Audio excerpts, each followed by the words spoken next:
tôi đến thành phố chơi trò gắp thú, nhưng lại rơi ra một cái đầu người. Đồng thời vang lên một âm thanh: vui lòng tìm chủ nhân của đầu người trong vòng 30 phút. Thân chào cả nhà, không nên xem chùa đâu đó. Nhớ đăng ký, like, comment để ủng hộ team nha. Tôi quay đầu lại, đột nhiên nhìn thấy bạn gái trên cổ có một vết máu được khâu bằng chỉ. Trưa cuối tuần, tôi và bạn thân Tạ Tiểu Tiểu đến thành phố trò chơi điện tử chơi. Tôi chạy đến bên cạnh máy gắp búp bê để gắp. Tôi nhìn thấy một con búp bê heo con, càng gắp càng cuốn. Cuối cùng cũng gắp được nó ra. Tôi phấn khích đưa tay vào, nhưng lại chạm vào thứ gì đó dính dính. Tôi lôi thứ đó ra, nhưng lại phát hiện là một cái đầu người đẫm mếu. Tôi sợ đến mức vứt cái đầu đó sang một bên, rơi xuống đất. Ngay sau đó cửa liền đóng lại. Bức tượng chú hề ở giữa, bàn xoay trên người lóe lên với âm nhạc vui vẻ. Tiếng đó được phát ra từ trên người chú hề. Trò chơi bắt đầu. Chủ nhân của đầu người đang ở trong thành phố trò chơi điện tử, vui lòng tìm ra người này trong vòng 30 phút. Nếu không hình phạt sẽ bắt đầu. Tôi vẫn chưa hồi phục hoàn hồn lại khỏi nỗi sợ hãi. Có người vỗ vai tôi từ phía sau. Tôi sợ đến suýt ngất tại chỗ. Mực à, là tôi. Cô ổn chứ? Tôi phản ứng quay lại thì ra là Hiểu Hiểu. Hiểu Hiểu, chuyện này rốt cuộc là gì vậy? Hiểu Hiểu lắc đầu nói, không biết. Nhưng đột nhiên cánh cổng đóng lại rồi. Sao cũng không mở được ra. Tôi vừa muốn dùng điện thoại để nhờ giúp đỡ, nhưng mạng điện thoại di động bị mất sóng rồi. Căn bản là không dùng được. Khi Hiểu Hiểu nói lời này, kéo khăn lụa quanh cổ. Trong khoảnh khắc đó, tôi đã nhìn thấy sự thật. Trên cổ cô ấy rõ ràng có một vết thương đang chảy máu. Trên đó còn có dấu vết khâu lại. Tôi cảnh báo anh, ngay lập tức thả chúng tôi ra khỏi đây. Nếu không tôi sẽ không khách khí nữa đâu. Tôi chưa kịp nghĩ thêm gì. Bên kia quầy thu ngân đột nhiên chuyển đến một âm thanh. Anh chàng đang tức giận. Chúng tôi đi qua đó. Sau khi qua đó, chúng tôi mới phát hiện ra là một người đàn ông trung niên đang trách tội nữ nhân viên thu ngân của cửa hàng vì đã khóa cửa. Nhân viên thu ngân tên là Diệp Tử. Hiểu Hiểu và tôi thường đến đây chơi, cho nên cũng coi như biết cô ấy. Không phải tôi không thả. Vừa rồi chú cũng nhìn thấy rồi, cửa này không mở được. Diệp Tử có chút sợ hãi, nhìn người đàn ông trung niên kia nói, đại ca, đừng làm khó người ta nữa. Mấy người chúng ta vừa thử qua rồi, cửa không mở được. Hơn nữa điện thoại của chúng tôi đều không dùng được. Chuyện này thật kỳ lạ. Tôi nghĩ chúng ta nên làm theo những gì chú hề nói. Tìm chủ nhân của cái đầu đó trước đi. Người nói chuyện là một chàng trai tên là Lâm Hạo Nguyên. Anh ấy cũng là khách hàng thường xuyên hoàn thành cửa hàng này. Người đàn ông trung niên cười 2 tiếng, đột nhiên chạy về phía bức tượng chú hề, đi lấy chân đá vào bức tượng hề đó. Các người cũng tin lời của tên hề này. Nếu thật sự là hắn giở trò, bảo nó rớt tôi đi. Đã rõ, lập tức chọn hình phạt. Sau khi bức tượng chú hề bị đá, nó lại bắt đầu nói chuyện. Con trò bàn xoay trên người cũng xoay theo. Nhưng cậu máy chắc nguyên nhân là do vừa bị đá nên lắc trái phải. Âm thanh ngắt quãng, không nghe rõ cụ thể nói gì. Vòng xoay trên người chú hề cuối cùng dừng lại ở ngư dân đánh cá. Một cái móc cá khổng lồ từ trên trời rơi xuống, dừng lại ở phía sau đầu của người đàn ông trung niên. Người đàn ông trung niên không biết gì vừa quay lại. Chưa nói xong, cái lưỡi câu đó đã móc luôn vào cổ của anh ta, treo nó lên không trung. Tiếng kêu cót két vang lên cùng với một dòng điện. Tôi có thể thấy dòng điện chạy qua người đàn ông trung niên. Những người còn lại trong chúng tôi đứng đó kinh ngạc nhìn. Không ai dám mạo hiểm lên cứu. Chẳng bao lâu đàn ông trung niên không còn đấu tranh nữa. Ngay sau đó, thi thể của người đàn ông trung niên rơi xuống. Có một vài đồng tiền trò chơi vàng rơi ra khỏi người ông ta. Chuyện gì thế này? Tôi chỉ muốn đến chơi trò chơi hết thời gian thôi mà. Bên cạnh có một cô gái cuối cùng không nhịn nổi, khóc lớn. Khóc đi, có thể người tiếp theo sẽ là bạn. Khoảng cách tìm được chủ nhân đầu người chỉ còn 16 phút. Hiểu Hiểu nói một câu với cô gái kia. Nữ sinh lập tức che miệng. Hiểu Hiểu nói, tôi nghĩ chúng tôi ước tính vào một trò chơi bất khả kháng nào đấy. Muốn ra ngoài thì phải hoàn thành nhiệm vụ mà chú hề đã đề ra. Tôi đồng ý với người đẹp này nói, nhưng vị đại ca này cứ như vậy chết đi. Các cậu không thấy lạ sao? Vi phạm quy tắc sẽ bắt đầu chọn hình phạt. Diệp Tử đi ra, nói nhiều như vậy, mọi người đều nghi hoặc nhìn về phía anh ấy. Diệp Tử giải thích, tôi thường ở đây. Chú hề này cũng thường nói chuyện không liên tục. Vì vậy, tôi có thể nghe thấy những gì anh ấy nói. Nói cách khác, ngoài việc hoàn thành nhiệm vụ mà chú hề đã đề ra, phải tuân thủ các quy tắc, nếu không sẽ bị phạt. Một cụ già nhìn chừng 60-70 tuổi nói, nhưng các quy tắc là gì? Bé gái không khóc nữa cũng tham gia vào cuộc thảo luận. Vị đại ca kia trước khi chết đã đạp một chân tượng hề. Chắc là thao tác này xấu phạm quy tắc.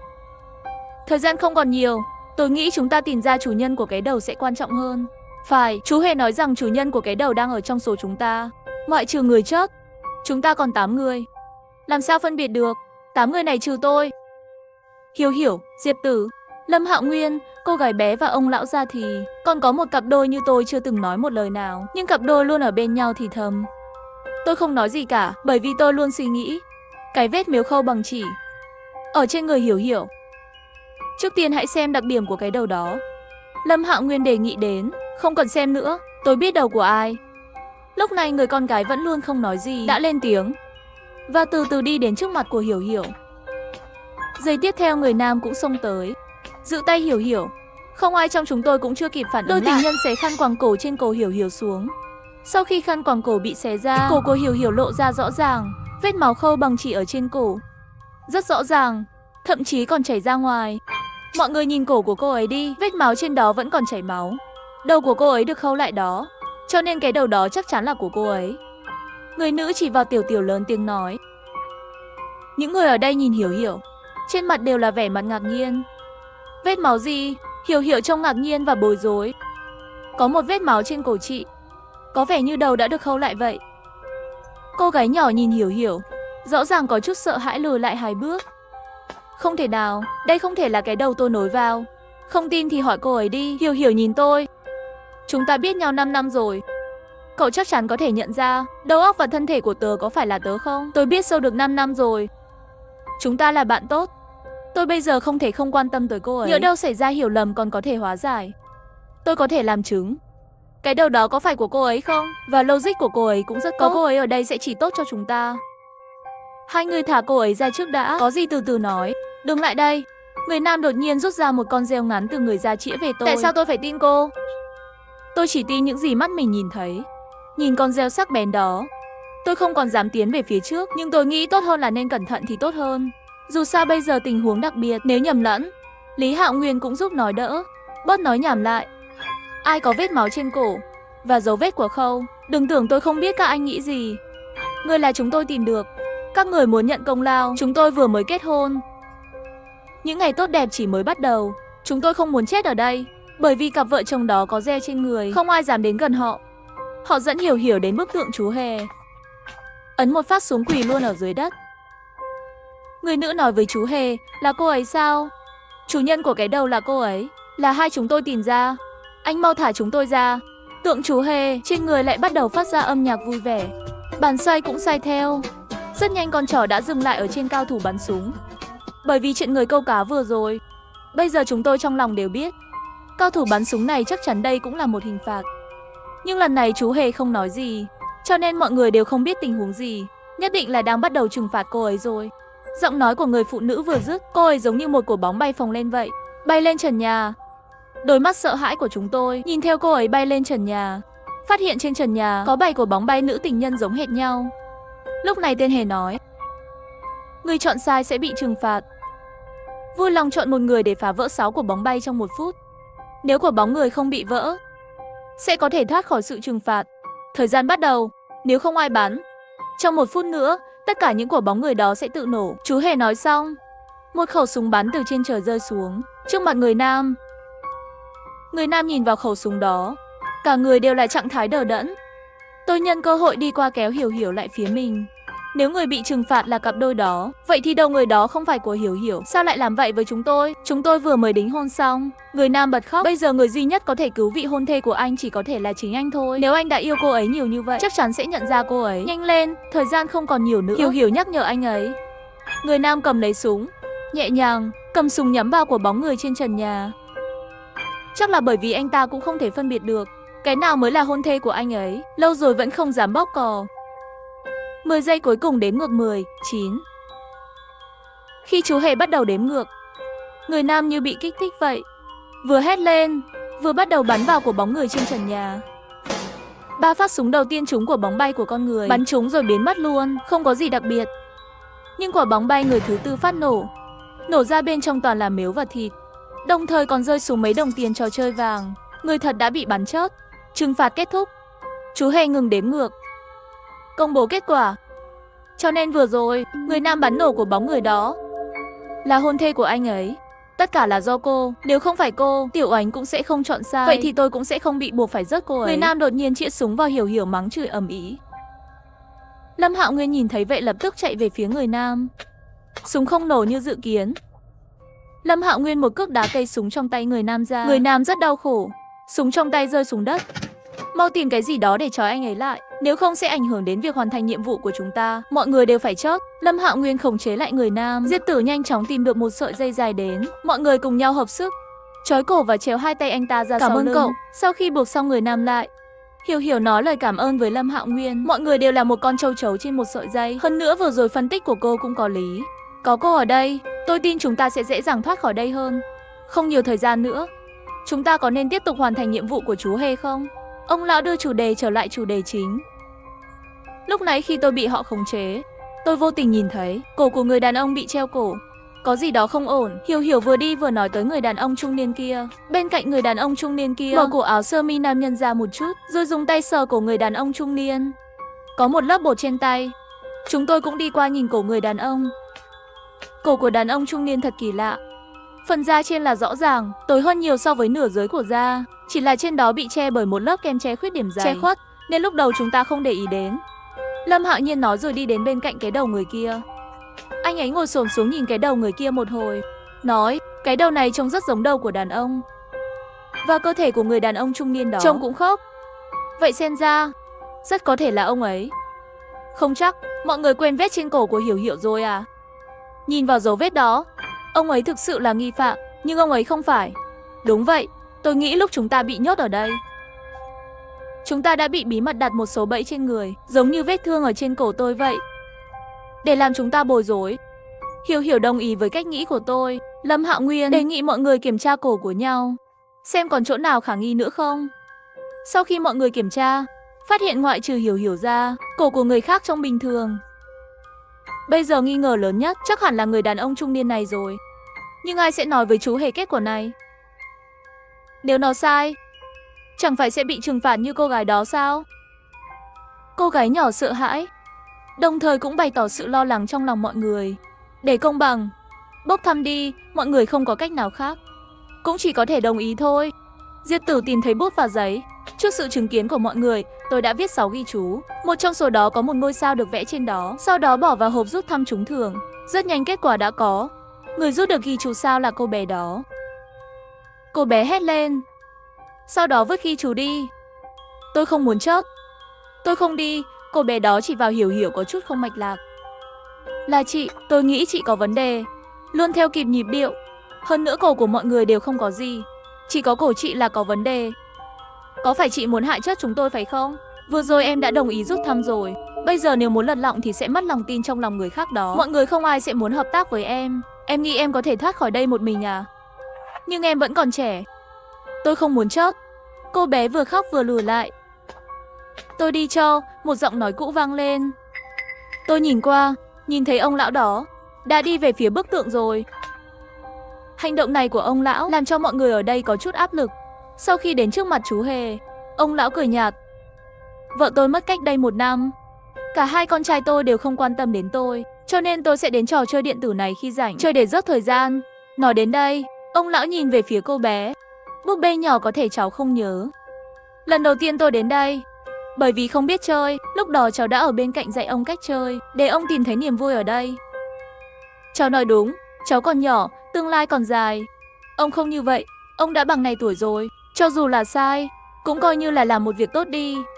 Tôi nghe những lời ông lão nói, trong lòng có chút khó chịu, những người khác cũng vậy. Yên lặng nhìn không ai nói chuyện. Ông lão nói xong, quay người lại, chỉ vào thi thể người đàn ông trung niên trên mặt đất nói, người này là chủ nhân của cái đầu đó. Nói xong câu này, không khí tại hiện trường như bị đóng băng. Mọi người đều chờ đợi phản ứng của chú Hề. Rất nhanh, trên người chú Hề lại phát ra tiếng nhạc vui vẻ vang lên. Bàn xoay cũng xoay theo. Nhìn thấy nơi này mọi người đều hoảng sợ, bởi vì điều này vừa rồi giống hệt với người phụ nữ bị trừng phạt vậy. Chắc ông lão cũng bị dọa sợ rồi, trọng tâm không ổn định, liên tục lùi lại 2 bước. Tôi và Hiểu Hiểu tiến lên giúp ông ấy một tay. Cuối cùng dừng lại ở trò chơi đống tiền vàng. Trong khi mọi người đang chờ đợi trong sợ hãi, ông nội sẽ bị trừng phạt như thế nào? Một huy chương vàng từ trên trời rơi xuống, trực tiếp đeo lên cổ cho ông lão. Chúc mừng trả lời đúng, đã tìm ra chủ nhân của cái đầu đó, nhận được một huy chương vàng miễn chót. Mang theo huy chương vàng miễn chót có thể ở các cấp độ tiếp theo, miễn một hình phạt. Mọi người nghe xong cũng có vẻ ngạc nhiên, đặc biệt là cô bé đó. Dù sao tấm huy chương vàng miễn chất kia vốn là thuộc về cô bé đó, cho nên chúng ta vẫn chưa thể ra ngoài. Lát nữa sẽ có cấp độ mới sao? Diệp Tử nghi ngờ, nghe lời chú Hề thì chắc là phải đấy. Tôi nghĩ bây giờ vẫn còn chút thời gian. Chúng ta nên tóm tắt kinh nghiệm và quy tắc trước. Tôi vừa mới điều chỉnh tâm trạng. Bây giờ sau khi định thần lại, tôi nhặt tất cả tiền vàng trên mặt đất. Những đồng tiền vàng này có thể có ích gì đó. Tôi vừa tóm tắt một chút. Có một vài điểm chúng ta cần ghi nhớ. Lâm Hạo Nguyên tiếp lời tôi nói. Thứ nhất, nhiệm vụ của chú Hề đề ra bắt buộc phải được hoàn thành theo yêu cầu, nếu không sẽ bị phạt. Thứ hai, ở đây hẳn là có một số quy tắc không thể xáo phạm. Trước đây đàn ông trung niên đạp chú Hề đã đề cập đến các quy tắc mà ông ta đã xáo phạm, cho nên trừng phạt hắn. Cho nên mọi người đừng đá lung tung vào đồ đạc. Đặc biệt là chú Hề đó, đối với các quy tắc còn lại, tạm thời chưa rõ ràng. Sau khi Diệp Tử nghe Lâm Hạo Nhiên nói xong, đột nhiên nói, tôi biết quy tắc là gì rồi. Mọi người đều nhìn về hướng của Diệp Tử, nhưng giây tiếp theo, toàn bộ đèn điện bên trong lập tức bị tắt đi. Chỉ có giọng nói của chú Hề vẫn vang lên. Màn đêm buông xuống, một vòng trò chơi mới có thể bắt đầu. Vui lòng làm theo quy tắc và chờ đến khi trời sáng. Trong bóng tối bất ngờ phát ra tiếng. Tôi vừa rút điện thoại ra thì đã phát hiện Lâm Hạo Nguyên đã nhanh chóng bật đèn pin điện thoại di động rồi. Sau khi đèn pin nhấp nháy vài lần, dừng lại trên người Diệp Tử. Quy tắc cô vừa nói là gì? Lâm Hạo Nguyên hỏi Diệp Tử. Diệp Tử còn chưa mở miệng, một cái búa to bằng cái đầu đập từ trên xuống. Hiểu Hiểu đứng bên cạnh nhanh tay nhanh mắt, đẩy Diệp Tử ra khỏi. Trong đầu tôi chợt lóe lên một hình ảnh nào đó, mau chóng đi qua, nhấn vào giữa đèn flash điện thoại của Lâm Hạo Nguyên, không thể bật bất kỳ đèn nào. Sao thế? Lâm Hạo Nguyên bị dọa đến có chút lắp bắp. Là máy đập chuột. Tôi giải thích. Máy đập chuột là trò chơi đập những con chuột. Người chơi nhìn thấy chuột chui ra khỏi lỗ, chỉ cần đánh chúng bằng búa để lấy điểm. Và khi con chuột chui ra khỏi lỗ, sẽ có một hiệu ứng ánh sáng rơi vào con chuột đó. Vì vậy, nơi ánh sáng chiếu vào, một cái búa sẽ rơi xuống. Ông lão nói tiếp lời của tôi. Sau khi biết quy tắc này, chúng ta đều không dám làm gì cả. Tôi và Hiểu Hiểu an ủi Diệp Tử một lúc. Tâm trạng của cô ấy mới ổn định lại. Quy tắc tôi vừa nói là quy tắc trò chơi ở tiệm của chúng tôi. Một số nơi đều có đăng. Bên trong tiệm trò chơi cấm hút thuốc, cấm lắc để làm hỏng máy, cấm giao dịch tiền trò chơi riêng tư. Người đàn ông trung niên đó vi phạm quy tắc lắc và phá hủy máy móc. Sau khi Diệp Tử nói xong, cô bé giọng run run hỏi. Vì vậy, những gì chú Hề vừa nói là tuân theo các quy tắc. Đó là 4 quy tắc này ư? Theo tình hình trước mắt, không đơn giản như vậy đâu, mọi người cứ cảnh giác nhé. Đúng lúc này, Diệp Tử bên cạnh tôi bỗng nhiên cất lên tiếng kêu, làm gián đoạn suy nghĩ của tôi. Cô có chuyện gì vậy? Hiểu Hiểu phát hiện Diệp Tử không đúng lắm. Giây tiếp theo, cô ấy lao về phía tôi. Tôi bị cô ấy tấn công, rơi xuống đất trong bóng tối. Tôi nhìn thấy mắt của Diệp Tử phát ra ánh sáng màu xanh. Đầu của cô ấy từ từ tiến lại gần tôi. Cô ấy muốn cắn tôi nắm lấy tóc cô ấy bằng tay. Lúc này có người đến giúp đỡ. Tay của Diệp Tử bẻ về phía sau. Tôi nghe thấy một tiếng kêu của Hiểu Hiểu. Sau đó là tiếng âm thanh của ai đó bị bóp nghẹt và ngã xuống đất. Sức mạnh của Diệp Tử lớn hơn bao giờ hết. Ngay khi tôi nghĩ mình sắp quy tiên, một tia sáng trong bóng tối